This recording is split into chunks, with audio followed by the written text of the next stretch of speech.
Добро вечер во уште едно отворено студио на телевизија Нова. Вечерва говориме на тема кој ја разнебитува, кој ја уништува Македонија. Што е поголем греф? Дали македонштината или Македонија? Вечерва во студиото разговарам на оваа тема со господинот Сотир Костов и господинот Предраг Димитровски. Не случајно се овие двајца господа во студиото вечерва. Ние разговаравме, се работи за едно истражување кое што вие двајцата го имате во врска со тоа, односно сублимирање на сите оние познати и непознати информации досега за што се случува околу Македонија. Не е тајна, не е ниту прв пат некој да ги ја подкопува Македонија, некој да се подкусурува со Македонија, тоа не се случува од самиот почеток, од првите идеи за настанок на оваа држава, па еве очигледно и до ден денеска некој се обидува да се подкусурува со нас. Вечерва ни е полна масата со документација, со книги, не случајно, затоа што се работи за една многу опширна анализа од почетокот на создавањето на Република Македонија па до ден денес, која што ви благодарам многу ќе ја споделите со нас и со гледачите на телевизија Нова и да најавам уште од сега оваа емисија на оваа тема ќе обработиме во 3-4 продолженија, затоа што се работи за многу обемен материјал кој што сакаме детално да го опфатиме и да им го објасниме на гледачите. Добро вечер до вас, ви благодарам што ова ваше истражување ќе го поделите со нас. Ајде да започнеме генерално. Македонија од самиот почеток некој ја држи загушен, никако да дише и да почне да битисува како што треба. Кој тоа ја уништува Македонија?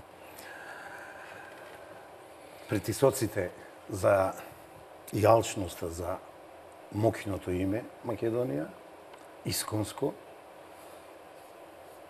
изборено со крв, за територијата, за традицијата, за историјата. Значи, морам да кажам, тоа се соседите, кои од секој пат имале како територијални претензии, така претензии да ми се мешат во јазикот, да ни ја разнебитуваат културата. Не знам. Најверојатно ради тоа што Македонија е голем бренд, големо, моќно име од искона. Јас уште, кога на почетокот на 90-тите години го отфрливме социјалистичкиот комунистички режим, дојдов до еден многу интересен материјал кој од прилика е насловен кога ќе падни режимот, зошто, дали и зошто е битно да се знае вистината реална за минатото. Патиме од тоа. Историјата велат да пишуваат победниците, не ги се ја модификуваат како во случајов недоволно го осветливме она што ни се случуваше во минатиот режим. Тој пак режим недоволно осветли што се случуваше од Илинде наваму, но еве, живееме демократија, живееме плурализам, слобода, човекови права и мислам дека и ова што ние се бавиме, истражување што ни се случува, не е лошо. Инаку мојата позиција во овај 3 серијали, како да кажеме, серија од 3 емисии, е, иако ја многу пати го критикувам господинот прв председател Киро Глигоров, но не можам да не кажам дека тој воскликна еден лозунг и рече Македонија не е се што имаме. Тоа му и автобиографската книга. На тоа го додавам гениалниот Гане Тодоровски Боемот, писателот, поетот, кој рече колку сме, толку сме, токму сме. И тука покажуваме дека не сме агресивни, и тука покажуваме дека немаме територијални претензии. Не може никој јужниот сосед као што вели сме биле шовинисти и редентисти. Ви се молам, не, тезата е превртена. Не можам во овој ланец на мои лозунзи да не го спомнам и Блаже Коневски, јазикот тоа е нашата татковина. И може би затоа е нашиот проблем. Македонскиот јазик, македонското име, македонската култура. Од праисторија преку Александар и Филип, во средовековна прва слободна држава на цар Самуил, па преку нашите преродбеници, Илинденското востание, Асном, референдумот 1991 година, не го сакаат името. Тоа е раскрсница на Балканот. А завршувам, има повеќе толкување што е Балкан, ма едно до кој денес дојдов е Балкан. Крв, не, мед и крв. Може би овој композит кажува све, кои све влијание, кои све не патишта поминале овде, оставиле трагови, влијаеле, ние на нив сме влијаеле, ама едно останува непобеден факт.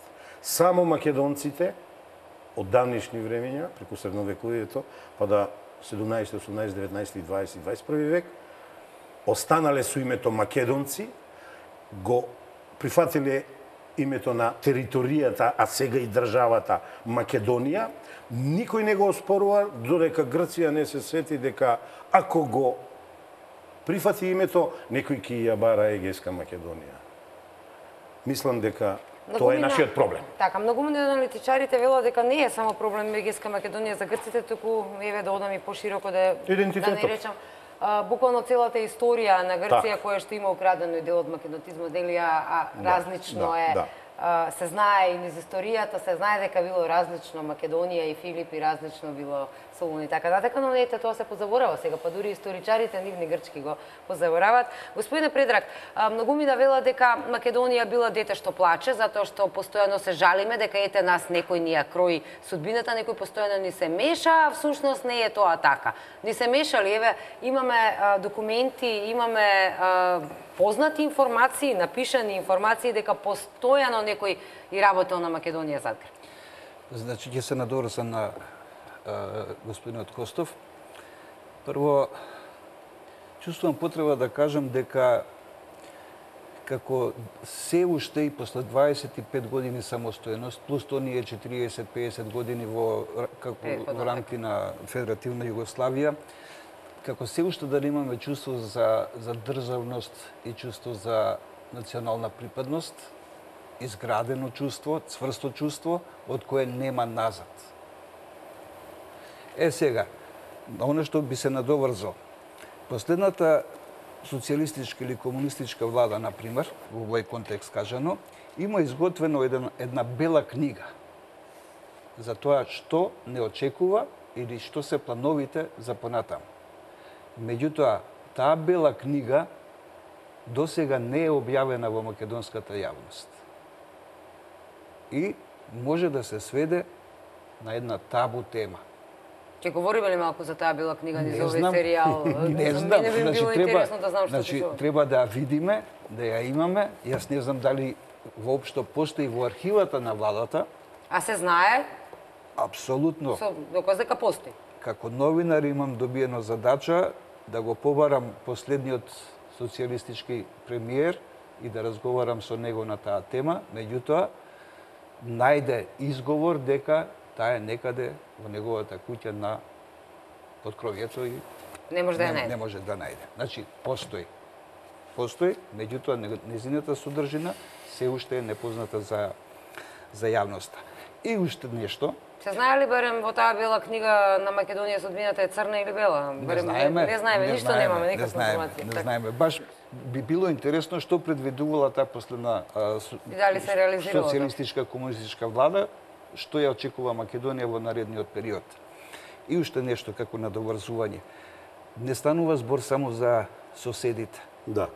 Соседите се обично марионети на големите сили кои секогаш чии интереси на овој дел на Балканот постојано се испреплетуваат и тие и ден денеска наоѓаат одраз и свое влијание на оваа геостратешка точка која ја нарекуваат многумина и како мала врата на Балканот на Европа.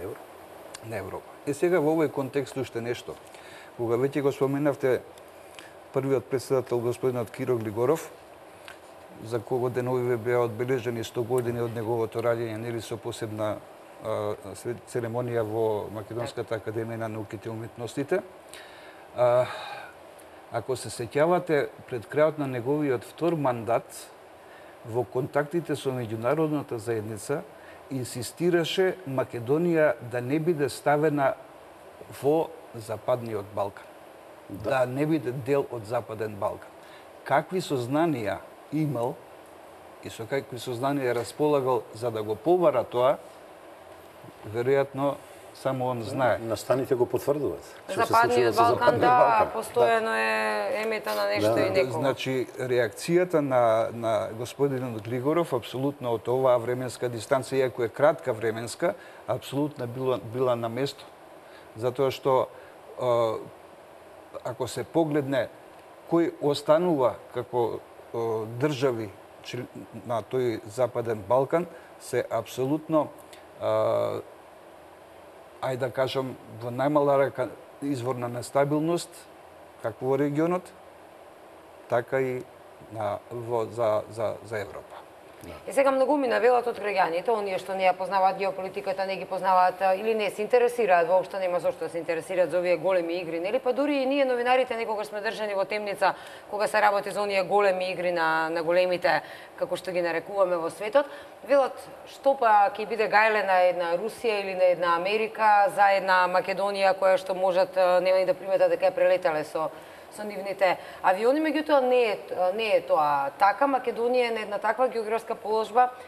Дури интересно е што во едно истражување на разузнавачите, светските разузнавачи, па дури на ЦИА, за тоа какви се состојбите на Балканот, речи се скоро, пред неколку недели, прочитав една информација зошто во Македонија нестабилноста би била битна, затоа што сите европски војни досега, ако во Македонија започне, се шират како оган низ цела Европа. Па не случајно е речено, Балканот е папокот на светот, а средината на тој папок е Македонија. И историјата покажала дека на Балканот почнала Првата светска војна и така натаму.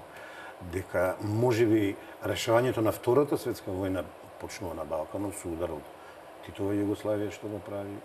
Секако е влијанието од Русија, ама Балканот е Балкан. Секој пат е влијателен, секој пат е интересен, бидејќи крстосница. Крстосница на 3 континента. Значи, Медитеранот гледано од Југоисточна Европа, Северна Африка и Источната Портана Азија. Да.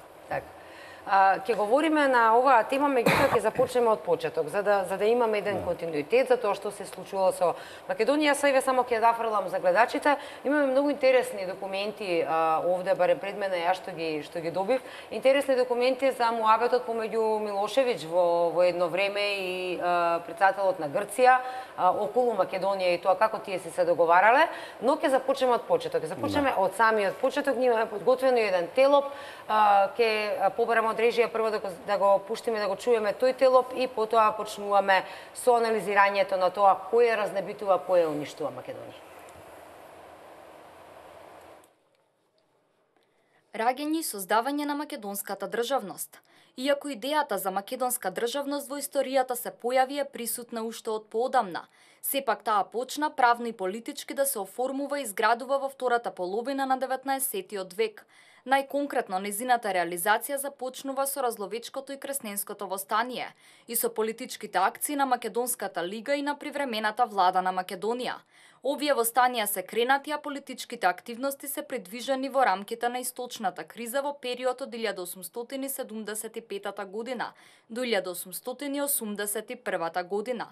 Отогаш ги имаме востаничкото знаме на Разловечкото востание, пијанечката привремена управа, устројството на Македонското востание од 1878 година, печатот на началникот на штабот на востанието, војните правила на Македонскиот востанички комитет од 1879 година, Уставот на Македонскиот востанички комитет од 1878 година, печатот на привремената влада на Македонија и на командатор на македонската војска од 1880 година.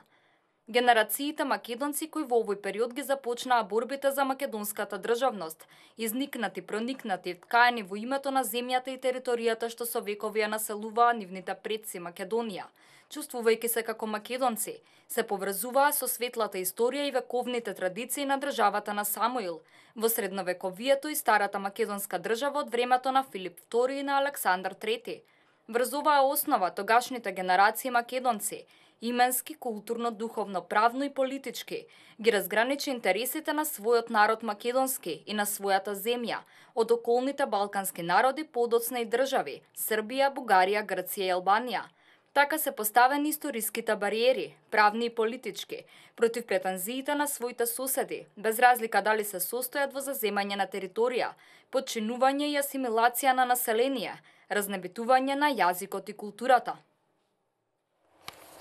Само да објаснам, ова беше делопот кој што ќе да воведе во првиот дел од овој серијал за кој што ќе говориме за тоа, за претензиите на сите околу нас врз Македонија, врз нашето име, врз нашиот идентитет, низ годините назад, низ вековите од самиот почеток па се до сега. Јас само ќе повторам последната реченица дека во овој период, за овој период за кој што сега ќе зборуваме првиот период, вика поставени се историски бариери, правни и политички, против претензиите на своите соседи, без разлика дали се состојат во заземање територија, подчинување, асимилација на население и разнебитување на јазик и културата. Многумина од нашите соседи во тој период се правеа наши пријатели. Дека ете тие ни помагаат ние да се избориме за некоја самостојност, а всушност сите има идеја со тоа да не припојат кон себе.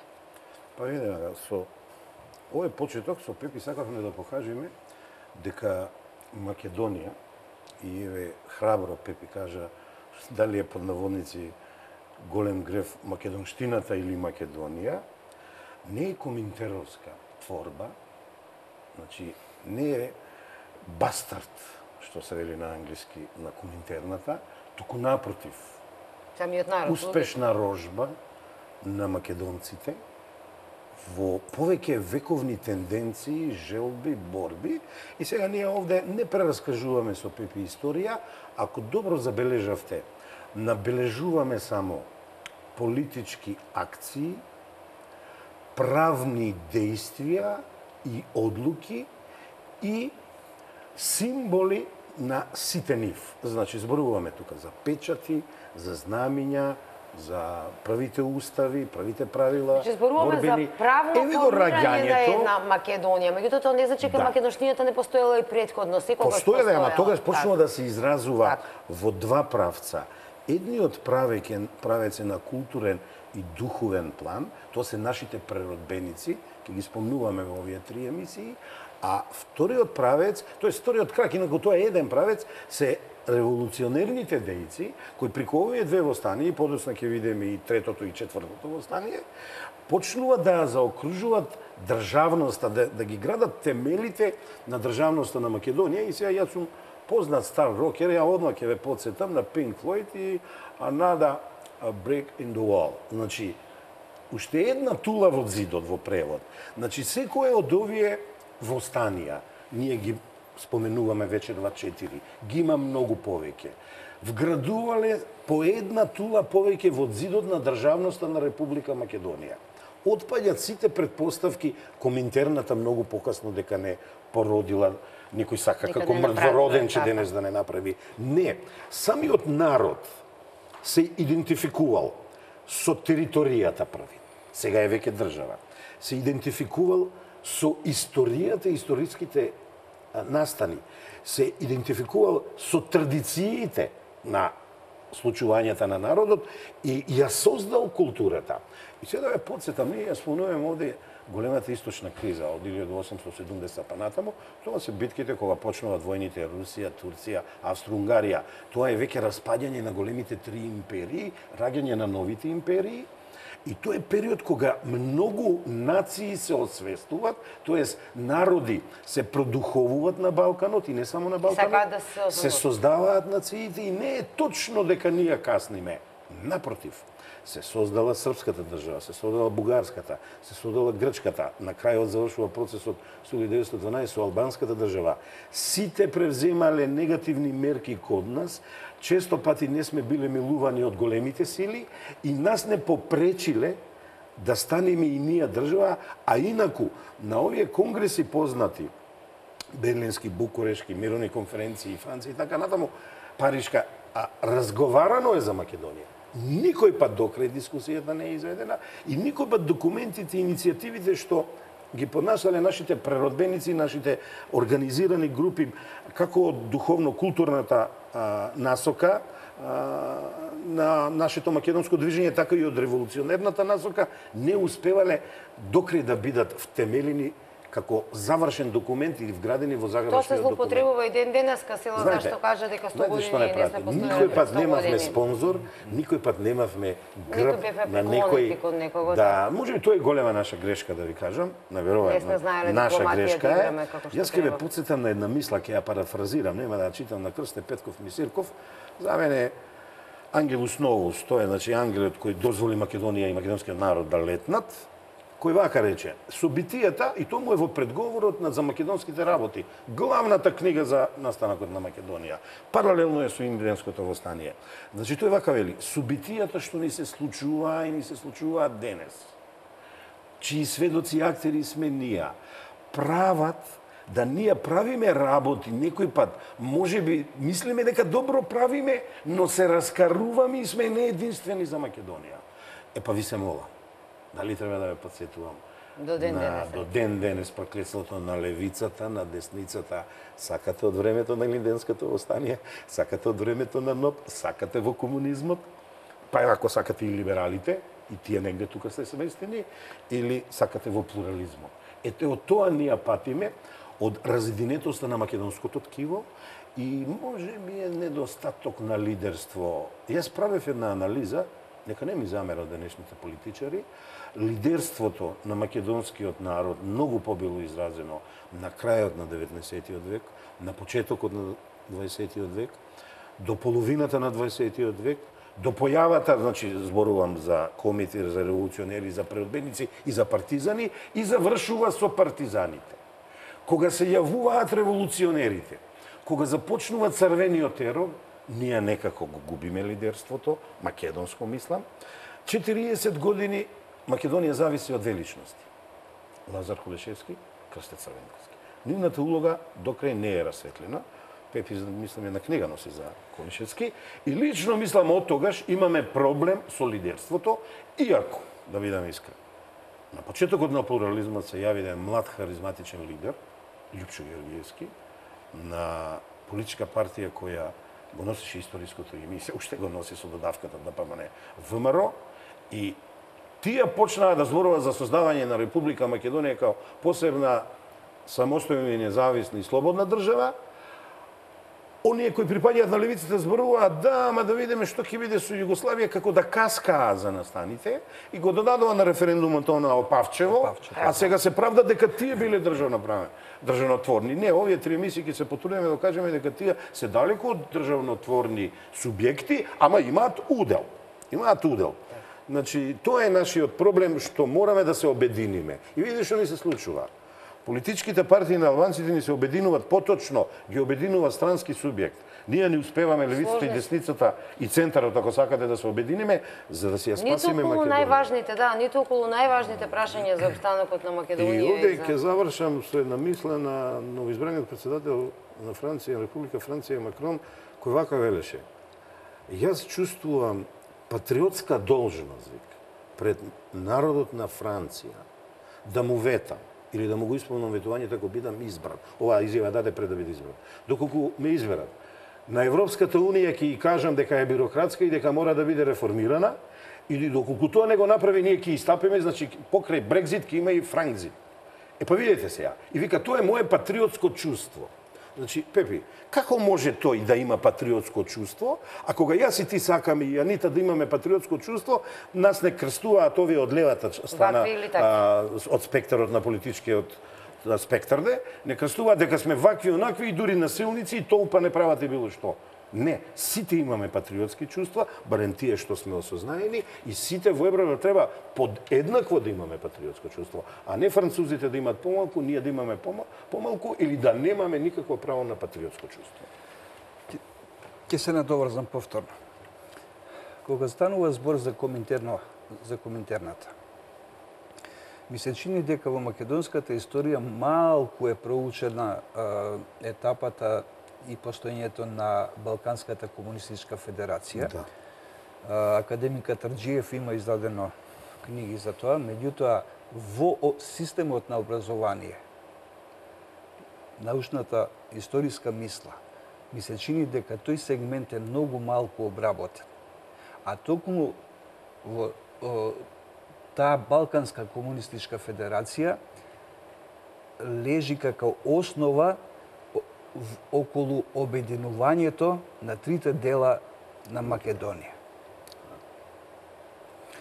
Неисполнувањето на обединувањето на трите дела на Македонија е резултат на сплет на околности, на милион други работи.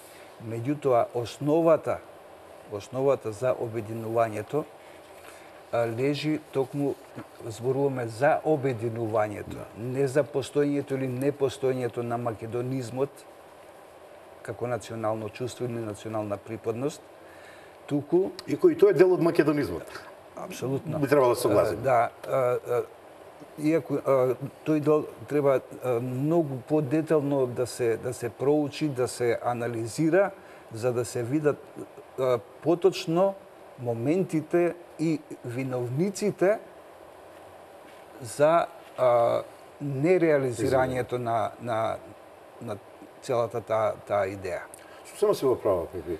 Таа завршува со состанокот на Вис, ако се сеќаваш, на Тито со англичаните, кога една ноќ тој ненајавено се качува во авион и заминува кај Сталин во Русија, од тогаш, а на нашата делегација во Вис ветил дека Македонија ќе ги спое сите три дела. Од тогаш Тито веќе не зборува за цела Македонија, туку зборува за Вардарска Македонија и сега да бидеме искрени, барем на Вардарска Македонија и направи, тој се возможи државотворност. Тоа е парче што сега го има. Да, република тогаш Социјалистичка федеративна република најпрем беше народна и така натаму, Република Македонија. Но после таа средба со Сталин има мрак. Не знаеме зошто. Значи, тука сосема негативна улога, апсолутно негативна улога, имаат одиграно и Комунистичката партија на Југославија и Комунистичката партија на Бугарија.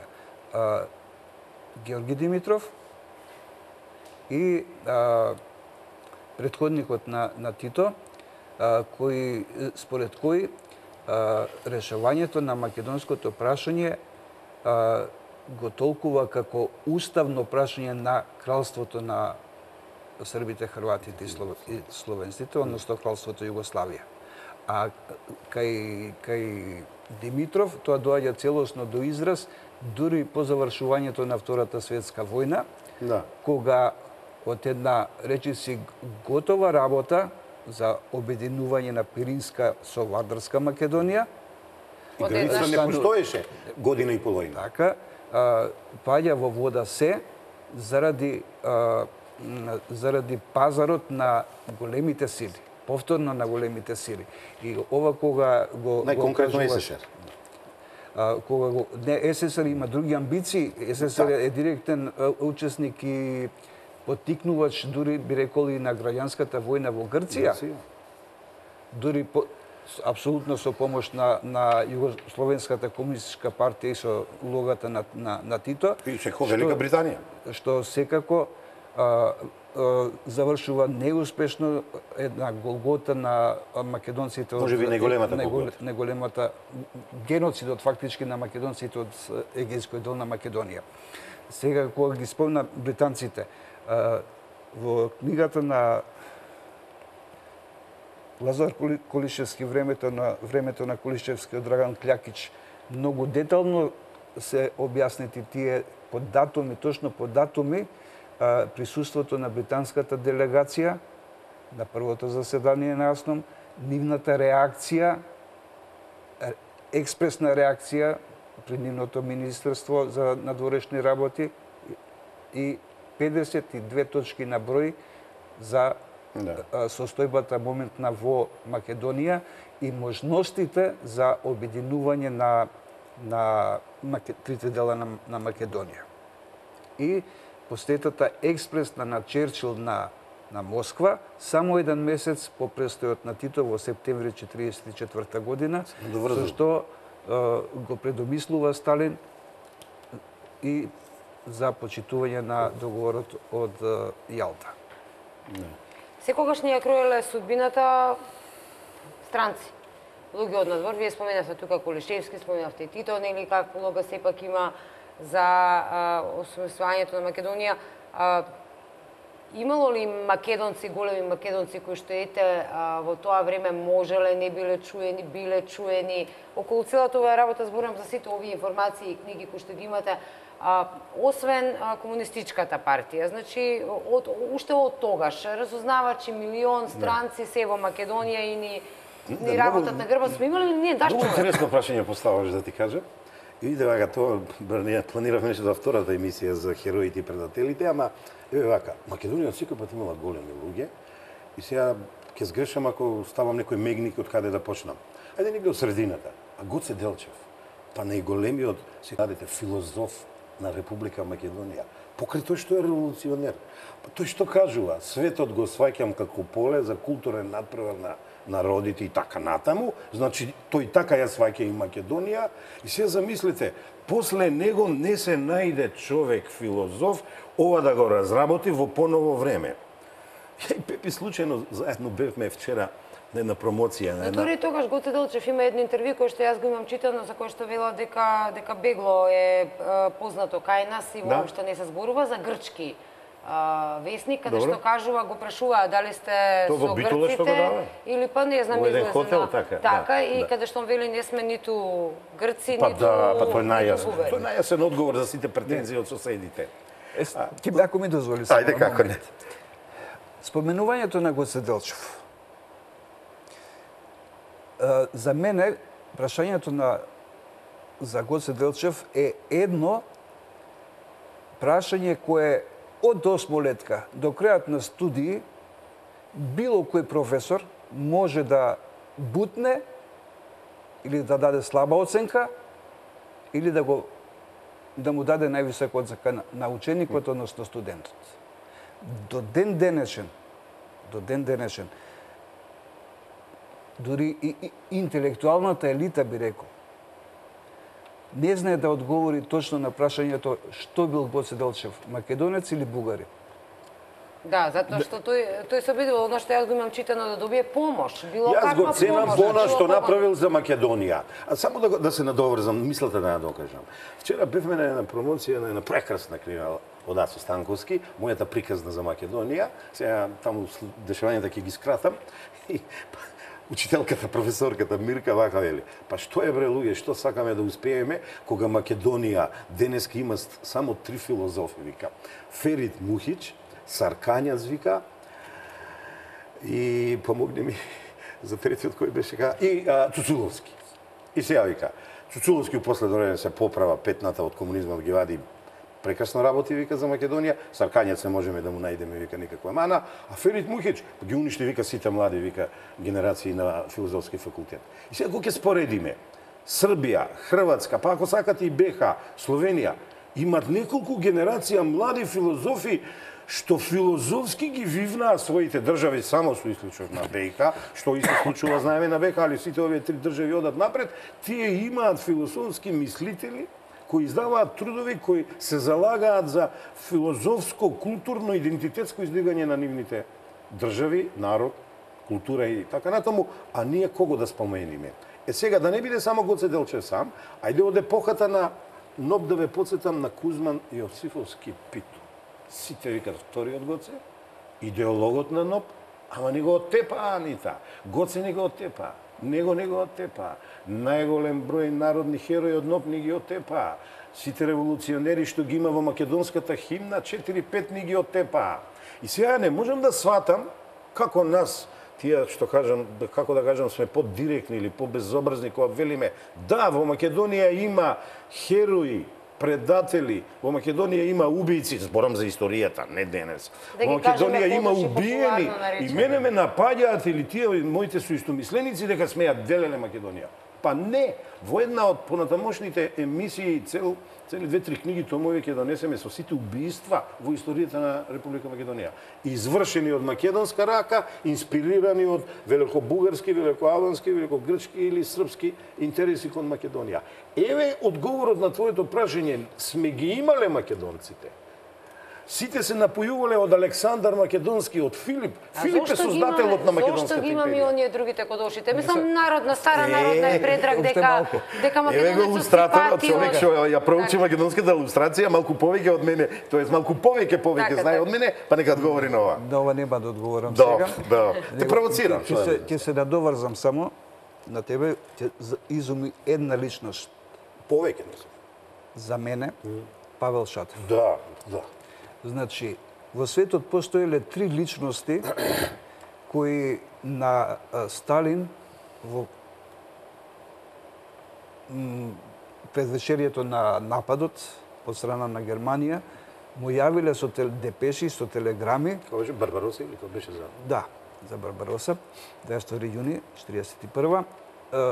дека ќе бидат нападнати наспроти договорот Молотов-Рибентроп.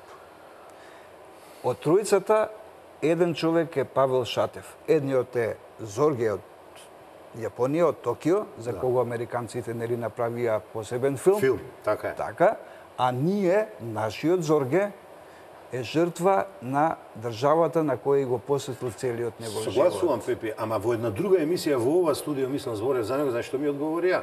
Пошто имахме, не сме сите истомисленици. Ми викам, ти зборуваш за руски шпион? Види како си ги етикетираме луѓето. Не. Павел Шатев е човек учесник во 2 револуции големи. Само малку, не е само тоа.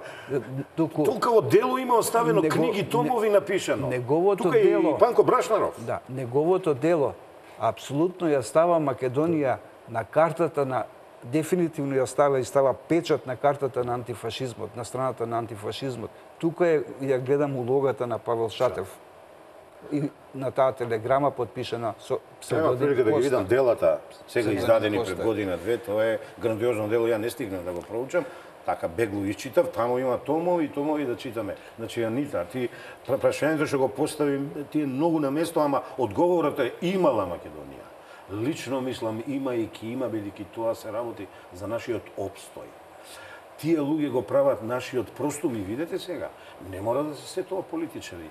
Ја на почетокот, кога го спомнав, зошто да не мислиме дека Гане Тодоровски е една грандиозна личност, кој ни кажа колку сме, толку сме, со сето негово дело, обработка на историјата, па знаете ли тој човек колку талкаше по руските архиви, по бугарските, по цариградските, по италијанските, по виенските и така натаму и многу работи на него. До него е равне на него е Анте Поповски. А за Мисирков треба ли да збореме, мислам во втората емисија нешто повеќе да се освртам за македонските работи. Од тамо доаѓа Македоничен Цуштенди и така натаму. Значи, а од најновата историја, Блаже Коневски. Па многу поголем создател. Пазите, ама државник во секоја смисла на зборот кој не освести што е јазикот. И сега има напаѓање ќ, биле србизми. Не, ние сме го усвоили тој јазик, ние го живееме тој јазик. Ние секојдневно го збориме, значи го живееме јазикот. Јазикот е Македонија, Македонија е јазикот. И ние Блаже Коневски не смееме да го напаѓаме. Секој грешел по нешто, можеби некој сака да вади од филка кога тој се залагал за еден смер во таа пуста комисија. Името, како вели, името ни е големо. Убаво преска телевизија ти го збореше. Ти не го павтосат. Имаме, Анита, имаме ние големи личности, ама не можам да се оттргнам од чувството дека многу биле предавани, убиени, и ја вака велам, неголемите херои на НОП. Јас сум човек кој припаѓа, кој или не сака да го слави и величи, и НОП. Не сум едните се за комитите, другите, а истите се против партизаните, или сум за партизаните против комитите. Не. Сега ќе видиме во Телопиве, што со Пепи ги припремавме заедно со вас, дека сите се заслужни. Сите дале свој придонес. Па види сега. Или ќе останеме безлична генерација, нека ми прости Господ, не се критикувам, или ќе покажеме храброст да се одбраниме од наездата што ни се прави приштинско-тиранска, и не само приштинско-тиранска, да не бидеме неправедни. Праванов што ни рече? Тој македонизмот е многу штетен за Европска унија. А Пепи, ти за македонизмот убаво зборуваш. Па тоа е најголемото чувство на македонецот што може да го има. Сега тој македонизам не треба да прерасне во некој радикален. Ајде да речам македонштина, и македонштината е убава. Што е разликата меѓу македонштина и македонизам? Па нема, ја мислам, тука. Едната звучи малку подобро. А во суштината е залагање, битисување, живење Македонија. Иако лично преферирам македонизмот да го употребувам, затоа што македонштина некако ми звучи по, ајде да кажем, по така е рекол, невкусно, по-грубо некако. Кога сме кај партизаните? Дали партизаните биле патриоти? Да. Сега, според мене. Како може да кажеме, да каже партијата наследник на комунистичката партија на Македонија, за Заев. На Македонија, дека не им одговара патриотизам. И не може да се залагат за македонизам. И што биле партизаните? терористи, бандити. Знаеш што, Пепи? Мене ме чуди зошто борците не станаа. Не се слушна ни глас реакција, ни буква реакција немаше. Кога ВМРО ќе направише нешто за некој празник, не доволно да одбележи на почетокот на владењето, абе става мала со камења. Зоран Заев им фрли змија во пауза. Да не речам еж в гаки. И тие не изреагира. Чув ја поединечни, вака и во контакти. Ги почитувам борците по парковите кои ги сретнам, седнам, разговарам со нив. Ама дај јавно, бре, дај кажи му на тој човек дека последните патриоти беа партизаните кои 90% изгинаа во НОП, 10% останаа, ама тие 10% се останаа со НУМС и со последната ударање на јакиот темел во државноста на Македонија, македонската линија беше сотрена преку оската Белград-Скопје и се почна со некоја пролетарска револуција која трае, очигледно за некој се уште трае и така изгинаа патриотите од НОП, од славната НОП епопеја. За мене лично, кога се станува збор за помирување, треба да има, јас се залагам да има. Национално помирување. Да, потребно е, повеќе од потребно. Го подразбирам и сваќам многу едноставно. Помирување меѓу Асномска и комунистичка Македонија. Затоа што Асномска апсолутно не може да се поистовети со комунистичка Македонија. Еве книгата од илузорно и апсурдно е комунистичка Македонија, односно наследниците на таа комунистичка Македонија, да претендираат да бидат истовремено и наследници на Асномска Македонија. Да. Зашто кога ќе се види составот на луѓе на колку се судени, колку се оттепани, колку се пратени на голиот и така натаму. Апсолутно. Го покажав на режисерот, на снимателот, книгата од Ѓорги Старделов Ангелец Новос или Подготовка за лет. Ова книга ја читам стотица пат. Значи тука го има Мисирков, тука го има Ѓорги Полески, тука го има Блаже Комски. Ама тука има и вака вика. Зошто не седниме и поново да ги препрочитаме сите документи на Асном? Еве ги. Починати од Зоран Тодоров ми ги даде двата тома асновски. Еве ја целата државотворност на Македонија. Асномците биле многу способни луѓе. Работеле, заседавале неколку дена, донеселе стотици решенија, оформиле десетици, 20 комисии, го уредиле животот иден на Македонија, но што се случило? Еден по еден македонската линија почнале, непопуларно речено да кажам, да ги истребуват, некои без судења, други на голоток, преку ноќта ги снемувале. Јас вака велам една метафора. Кога Македонија му судеше на Ченто, Македонија без да знае судеше на Асном. Бидејќи ти да го осудиш првиот председател на президиумот на Асном, кој беше предводник, не беше сам тој, кој беше предводник на таа асновска линија. И сега пазете, тука нема само македонци, тука има албанци, тука има турци. Тие сите луѓе ги зеде темнината, ги снема тие луѓе. И Белградска, значи, некому не му беше во интерес, очигледно, затоа што за време на војната и за време кога се работеше за живот или смрт или на оваа држава, тогаш не се гледаше дали се турци рамо до рамо, и албанци, и турци, и македонци се беа сите заедно, и овие документи го говорат. Овие документи, следната емисија ќе ги доодработиме, ама Белградската линија ја смени насоката и одеднаш од демократска држава на слободни граѓани е запишано во Асном, таа прави пролетарска револуција, црвена револуција налик на болшевичката и ни почнува црвениот терор. Од него јас сум згрозен. Кога ќе ги наброиме многу скоро сите жртви, а имам намера да ги набројам, во Телоп, вие ќе видите дека како македонското тиво, ајде да не речам неповратно, ама за подолг период е уништувано. Значи, како е уништувано националното ткиво на македонците?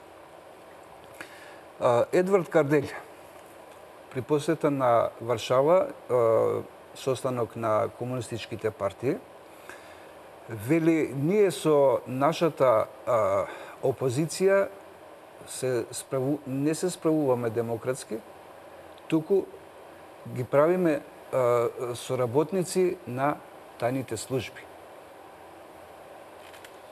Тоа е едниот сегмент. Додирот со илустрацијата. Вториот сегмент на Мартовскиот пленум на Централниот комитет на Комунистичката партија на Југославија, одржан во Белград, 1944 година, без присуство на ниту еден македонец. Бил Темпо присутен таму. Тито дава изјава дека македонците се уште немаат ништо придонесено за војната и се уште го немаат изживеано Ванчо Михајловизмот. Сега, ако учеството на Сремскиот фронт дава една известна компензација од војнички аспект, тогаш неизживеаноста на Ванчо Михајловизмот, под што се подразбира ВМРО, богарофилство, слабофилство, се апсолутно македонски екстремизам, национализам, се сведува на Ванчо Михајловизам. Тоа низ годините што следат, остава длабока трага на националното ткиво на македонците. Ако на ова се надоврзе и фактот дека веднаш по завршувањето на војната следувала и чистка на македонската интелигенција, во која најголем број од нив завршиле на Сорбона, Виена, Белград. Тогаш она што вулгаризирано ќе го каже Темпо, нас не ни требаат интелектуалци, ни треба ни треба обична раја што ќе можеме да ја раководиме, буквално доаѓа до израз. Инаку, кога станува збор за составот на АСНОМ и составот на првата влада, секако се присутни и албанци и турци. Токму така, тоа е историски факт, тоа не може да се побие. Историски факти од кои не може да се избега. Овде мора да направиме мала пауза, должни сме нашите спонзори за реклами, а ќе земало режијата веднаш по рекламите да го пушти и тело под број 2, па продолжиме со коментар и на овој период од Македонија.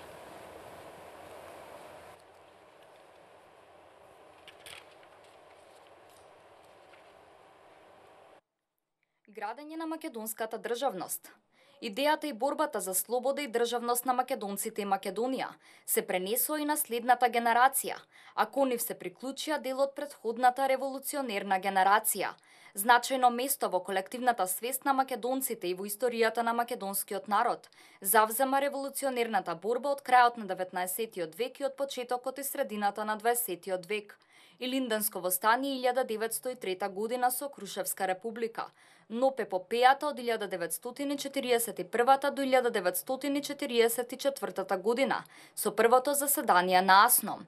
Најбитни моменти за Илинденската епопеја се 23 октомври, 4 ноември 1893 година, формирање на ВМРО, ТМРО, ВМРО, формирањето на револуционерните чети, печатот на ВМРО, уставот на ТМРО, главен штаб на Илинденското востание, востанички устав, повик проглас за почеток на востанието, знамето на Крушевската република. Најбитни моменти за НОП се: Македонија е нападната од фашистички и насистички сили на 6 април 1941 година и е окупирана од германските, италијанските и бугарските војски.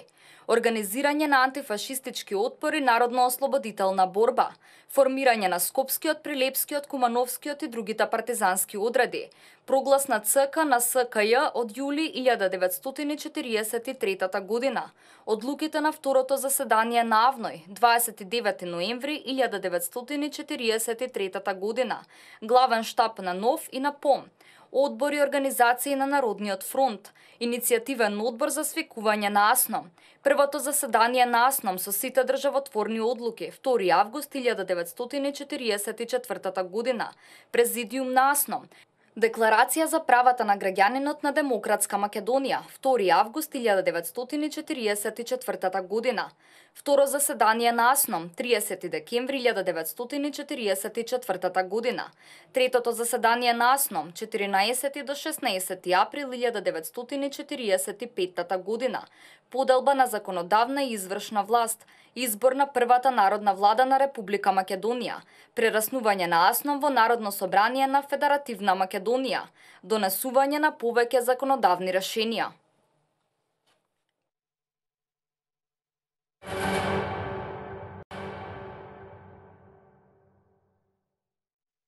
Назад сме во студиото, говориме за тоа кој ја разнебитува Македонија, кој ја уништува Македонија и што е поголем греф, македонштината или Македонија.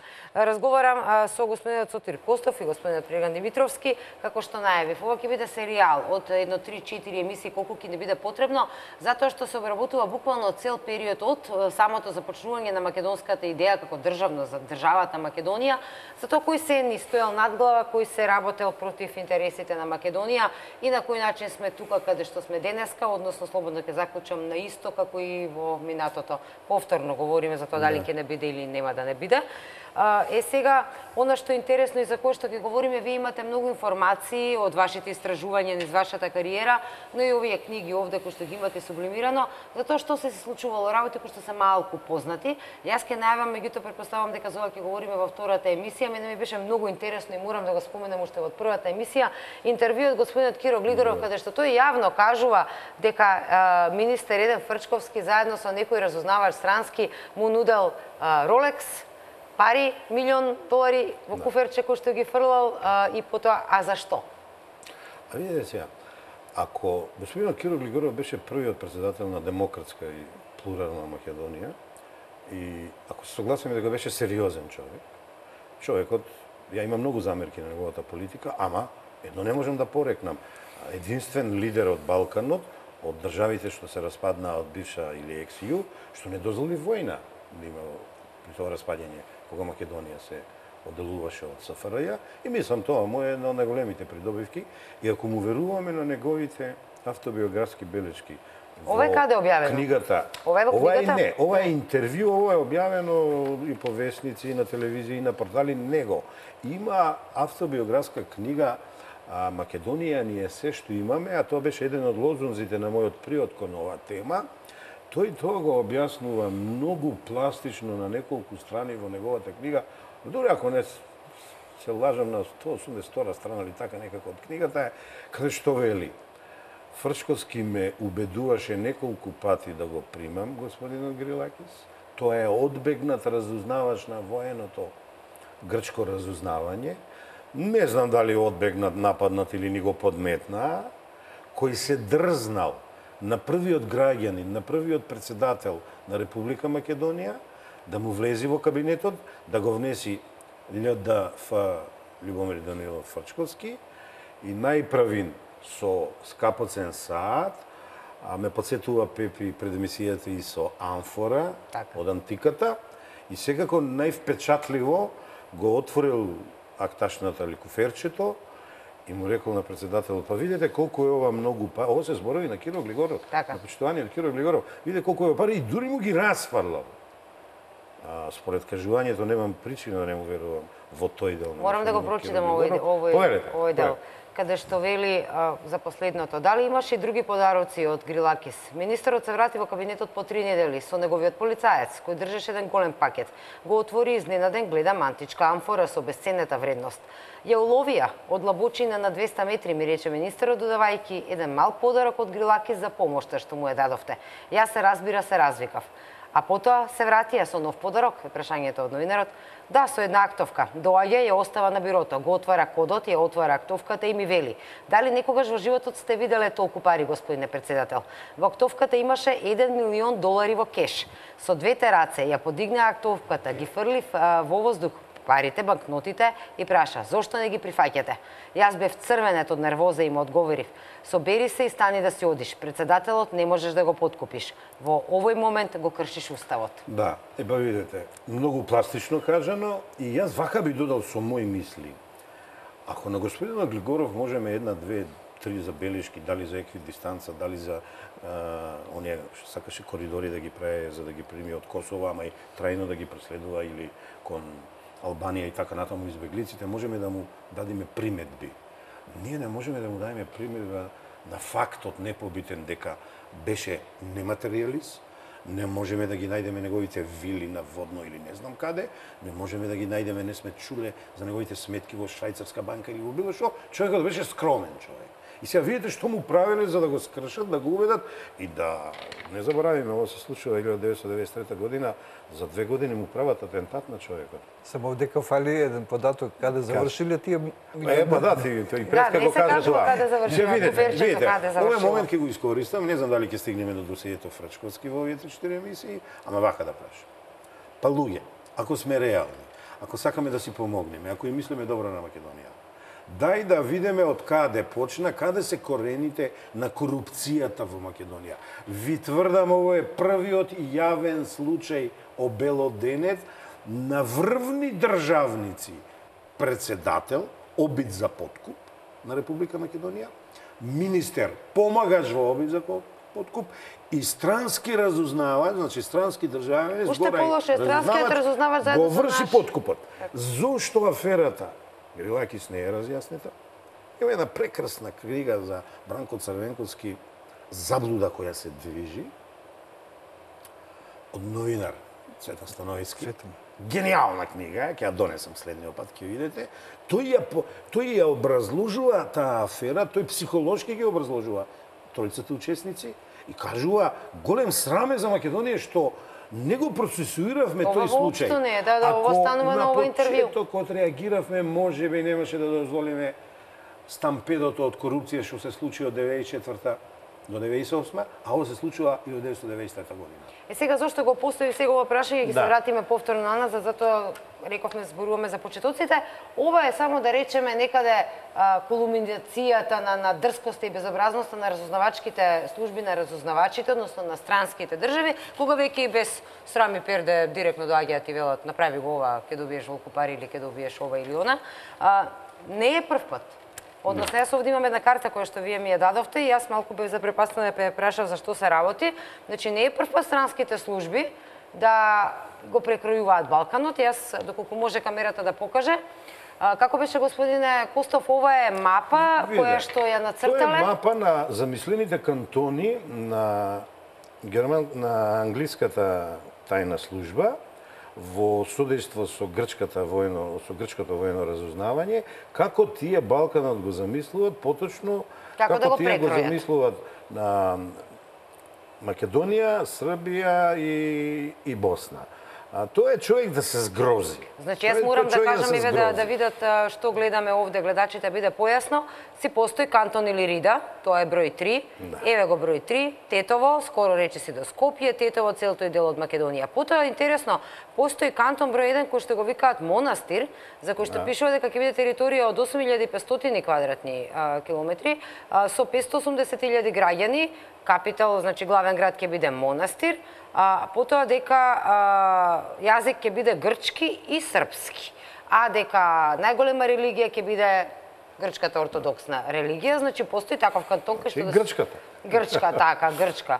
И овој дел, ајде натака веќе ова е исто познато, и постои кантон Струмица, во кој што вели дека ќе бидат истерн ортодокс, односно дека односно јазик за кој што се зборува е бугарскиот.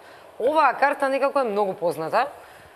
Односно, оваа шема е, меѓутоа кога гледаме како беше поделена Македонија, токму ова и се случи. А сега истата таа шема е применета фактички на сегашната Вардарска Македонија. Според ова што го гледам сега јас. Видите се, телопот пред рекламите што одеше, зборуваше од нас за правните темели на државноста на Република Македонија од Илинден, преку Крушевската република, преку Асном, прво, второ, трето заседание и за окружување на таа правна државност, преку политички акции и преку докажани историски факти и аргументи кои се неспорни.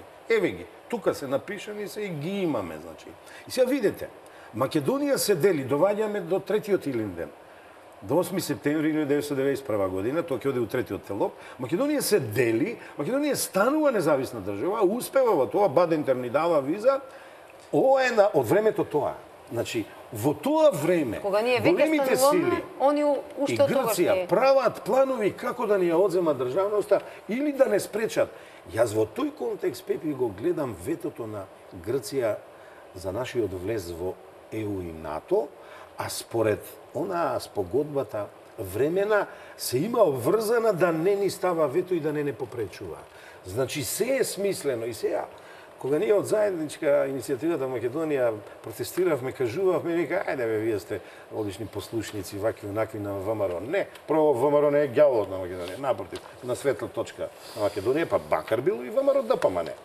А не, ние сме само освестени граѓани за сите опасни ветришта што дуваат од исток, запад, север и југ, сега најјаки се од исток и од југ, повремени се, од запад и од југ, повремени се од исток и од север, и ние треба да се самосвестиме, да се сплотиме, да се организираме, да не ни се случи, без разлика дали ќе е голема Албанија, без разлика дали бугарите ќе си дојдат во нивниот европски Јерусалим Охрид, или грците ќе се спојат со нивната драга Србија. Значи, опасноста подеднакво е голема.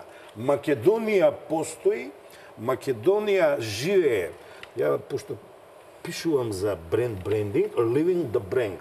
Многу тешко да се одговори, ама е живење на брендот, секојдневното обстојување. Ово е living Macedonian. Значи, обстојување на Македонија, вие зборувате за кантони. Значи, тоа е ни срам, ни перде од страна на странските служби, тоа е тајните служби на големите сили, кон малите народи на тој Балкан или на конкретно на нашата Македонија. Но се чини дека ова не е толку... Која година било ова? Ова е 91 година. Ова го потврдува и онаа изјава, дел од изјавата што ви дадовме за грчкиот план за уништување на Македонија, во контекст на еден разузнавач од КОС, од војното разузнавање на Србија, кој има дадено изјава на 294 страни, бидејќи доживел да биде суден, бегал од Белград преку Скопје во Љубљана, ама успеваат да го сместат и да го издржават, го малтретирале многу месеци и има дадено изјава на 294 страни и пазете, дел од таа изјава ви дадов 2 страни и пазите, јас сум згрозен. Се што е предвидено, психолошка војна, Анита, повторувам, во камера, психолошка војна против Македонија, ни смислиле отпадоците од КОС и од УДБА, кои, поради распадот на Југославија, се поврзуваат со военото разузнавање на Грција, од таму почнува да делуваат од југ. Раденко Радојчич. Тој. И дури може и некој дел да прочитате, ако сакате. Да. И пазите, психолошка војна, и сега пазите, летоци од Бугарија ни се случија. Нарушување на војниот простор од Грција ни се случи. Нарушување од војниот простор од Бугарија ни се случи. Предизвикување, право вика на нереди, недоразбирање и потоа тепачки помеѓу македонците и албанците, помеѓу македонците и македонците, помеѓу македонците и србите, помеѓу србите и албанците во Македонија. За да се направи нетрпеливост. Сето ова е дежаву, веќе видено. Дали сакате да ве вратам во 68 година, дали сакате да ве вратам во 1981 година, дали сакате да ве вратам или риде од 1992 година, паравојската и така натаму. Еве како не кроеле. Еве преме го, значи на српски е нормално вик, меѓу останатото ќе се обидам директно го пријам. Вика меѓу останатото требаше да се изражира и палење на македонската знаме, македонската застава од наводна албанска група пред Прохор Пчински. Тоа да биде препратено од сниматели од странски ТВ станици. Значи дури и тоа. Да, како на дополнување.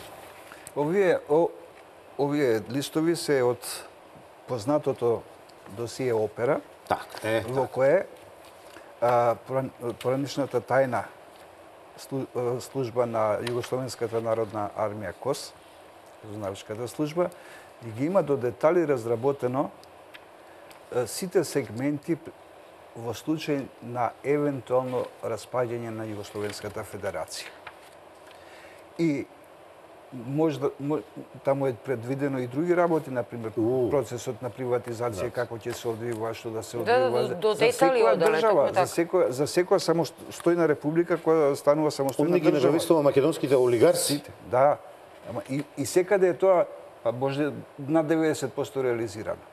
Кај нас во Македонија, на пример, бугарските летоци се еден сегмент само што било предвидено како да се одвива тоа периодот после осамостојувањето. Но ово би се надоврзал на друг еден момент. Веднаш по осамостојувањето и добивањето виза од Бадентер, само Словенија и Македонија добија виза дека ги исполнуваат условите според тогашните устави за самостојни прогласување на самостојни држави. И сега што се случи? Да го вратиме малку филмот назад. Тогашниот германски министер за надворешни работи Ханс Дитрих Геншер, жолтиот джемпер, оди во Атина, разговара, договараат Атина да ги признае Хрватска и Словенија истовремено на сметка на Македонија. На голема жалост. За голема жал. Наградата негова е добивање остров, еден од малите острови во... Тоа е нивниот спонзор, Германија, што ние го немаме. Германија која во суштина ја формирала грчката држава. Тоа е едниот сегмент. Вториот сегмент. За мене лично е многу симптоматично тоа што тогашната политичка елита не го искористи искуството на кадрите, дипломатските кадри, кои стоја на располагање на Македонија. А беа во Белград или Париз. Ги имавме. Ги имавме. Оној СИП, сојузни секретаријат што беше. Лазар Мојсов, кој само еднаш дојде во Македонија по незиното самостојување. И тога се сретнав со него. Како момент, ме чуди тоа што не го искористија фактот дека Југославија како федерација во нејзини рамки и Македонија како самостојна единка е еден од основачите на Организацијата на Обединетите нации. Каде ни е прв пат признаена државноста. Да. Кога Југославија е примена. Тоест основач, како основач. Сега, како основач на Обединетите нации, дали Република Македонија имаше воопшто потреба да бара повторно прием во Обединетите нации? По автоматизам. Господинот Киро погреши. Погреши тука. Дали само господинот Киро Стојанандов многу брани, ама мислам дека не е во право. Или целата тогашна елита? Па нема, еве кој бе. Дали воопшто постоела како можност да се реализира? Стојанандов, Тито Петковски, Бранко Црвенковски. Според мене жално беше без оглед на претходното искуство во комунистичкиот период на тие личности што ги спомнал како Лазар Мојсов, каква улога одиграле. Меѓутоа, како дипломати, апсолутно не би биле некорисни во дадениот историски моменти, во дадените историски околности. Зошто не би искористени тоа? Навистина не можам да... Мора да направиме уште една кратка пауза за реклами, бидејќи сме на самиот крај на емисијата, ќе завршите со мислата господине Коста, па потоа да најавиме за што ќе зборуваме. Имаме многу интересни работи да зборуваме во наредните емисии. Се враќаме веднаш назад во студиото.